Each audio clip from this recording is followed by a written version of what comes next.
पर पड़े रहकर कहते हैं भोजन बेकार होता है। पहला, जिस भोजन की थाली को ठोकर लग गई वो नाली में पड़े हुए कीचड़ के बराबर होता है। दूसरे नंबर का भोजन, जिस भोजन की थाली को कोई लांग कर चले गया, भोजन कृष्णा के बराबर होता है, गंदगी के बराबर। तीसरे नंबर का भोजन, जिस भोजन की थाली में बाल पड़ा हो, केश पड़ा हो, वो दरिद्रता देने वाला होता है। और चौथे नंबर का भोजन अर्जुन, अगर पति और पत्नी अगर एक ही थाली में भोजन कर रहे हैं तो वो मदिरा के तुल्य होता है। यदि पति और पत्नी एक ही थाली के अंदर बैठकर भोजन कर रहे हैं तो वो मदिरा के तुल्य है।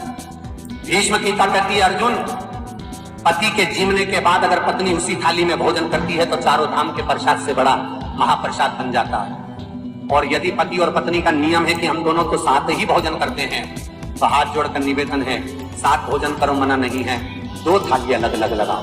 पर पति के साथ बैठकर एक थाली में खाना रोज प्रतिदिन मदिरा को निगलने के बराबर है। मदिरा को कई लोग कहते हैं एक ही थाली में भोजन करो तो प्रेम बढ़ता है।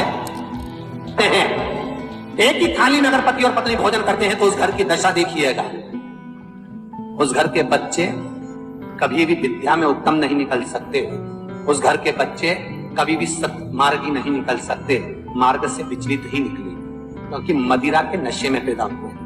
और सुन अर्जुन, सुन, यदि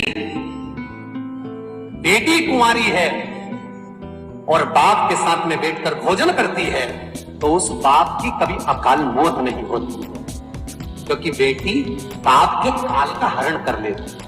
बेटी कुंवारी है, बेटी की शादी हो जाए जब भले वो पिता के साथ भोजन ना करे क्योंकि गोत्र बदल गया, पर बेटी जब तक कुंवारी है बाप के साथ बैठकर भोजन करेगी तो बाप के काल को हरण कर लेती है। ये उसी तरह जैसे एक गाय ब्याह गई हो और एक गाय कुंवारी हो।